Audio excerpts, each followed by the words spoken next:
Hello everyone, welcome to the Pisces Guide to Pop Culture. I'm of course your host TJ.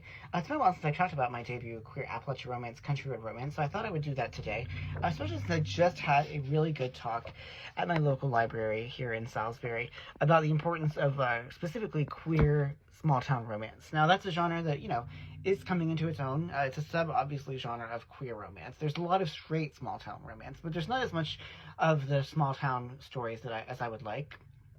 Now, if you've listened to any of my videos here at all, you know that I come from a very small town in Appalachia, in West Virginia, Cameron, West Virginia, about less than 1,000 people.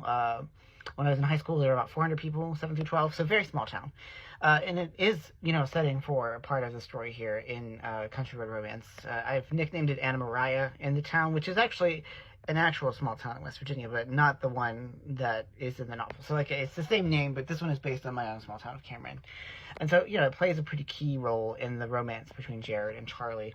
And Jared, like a lot of small town queers, has a really vexed relationship with his small town upbringing, and really kind of struggles to reconcile his resentment at the limitations of small town life with his identity as a queer person. And, he reflects that it maybe not has been as bad as he may have remembered, but he sort of has retconned what small town life was like in his mind, and with ways that are not particularly productive or helpful or healthy for him.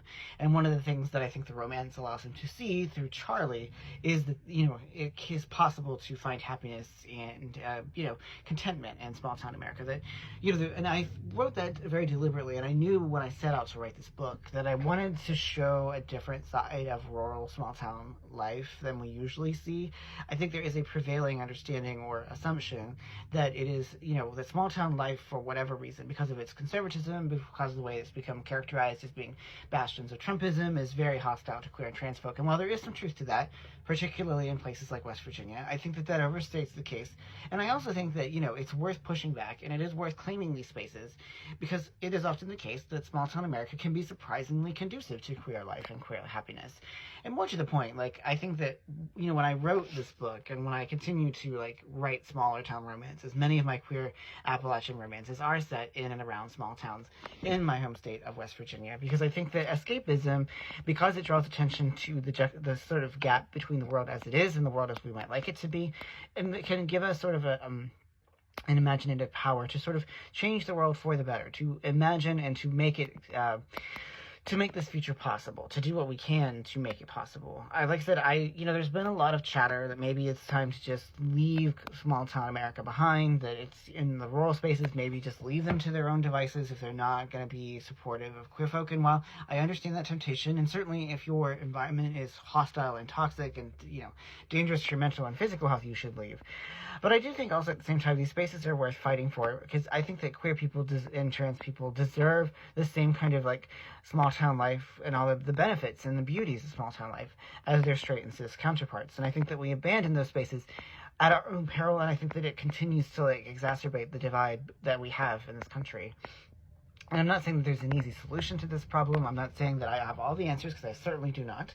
But I do think that that's part of the reason I view my work as important. And I think that is the reason I think it's important and even vital to show small town queer life, and to show that everyone, regardless of where they live, and every queer person, no matter where they might live, deserves to see themselves happy, deserves to see how it is possible to be fulfilled and happy and experiencing queer joy and queer love.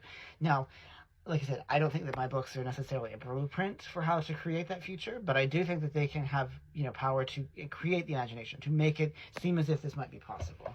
Maybe, that's just my thought about how we can imagine the world otherwise. That's the power of fiction, right? That's the power of escapism and escapist genres like fantasy, sci-fi, romance. Romantasy is that it enables us to sort of picture and conceive of and feel what it's like to live in these other spaces. And so, I'm going to continue advocating for more queer fiction that celebrates small town America, that shows that it's not just that they're not contradictions, that there is no inherent contradiction between the values and style of rural and small town life and queerness. I think that it's much more nuanced, it's much more complex than that. And I think that, we, for too long, there has been an understanding, or a prevalent understanding among a very certain kind of queer intellectual, that there is just nothing redeeming about queer, that rural and small town spaces are just too antithetical to queer life. And I just don't think that's true, and I just think it's an overstatement of the case that I think it's worth pushing back. So, that is my spiel about why I think small town queer life matters. I gave that talk at the library today, and I will be glad to talk about it as much as I can, because there's still so much to say. And I would love to hear from some of you out there in social media world of your good experiences in small and rural, good queer experiences in rural and small town America. They are there, and it is possible. And so I just want to push back a little bit against that prevalent cultural narrative. So if that is of interest to you and you do want to read those kind of stories, then I do recommend my debut, Country Road Romance.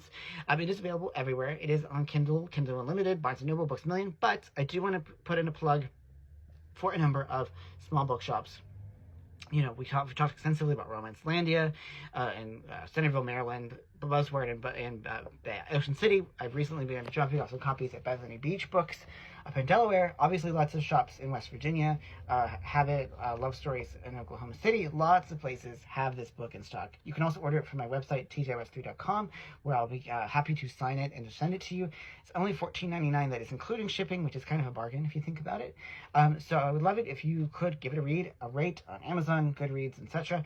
And, you know, just drop me a line here if you like, and talk about your small town queer experience, because I think that those experiences are worth sharing and celebrating. Queer love can flourish no matter where it might be. So anyway, that is all for today. Thank you all so much for your love for this book and for the Pisces Guide to Pop Culture. I'm, of course, your host, TJ. Take care, y'all.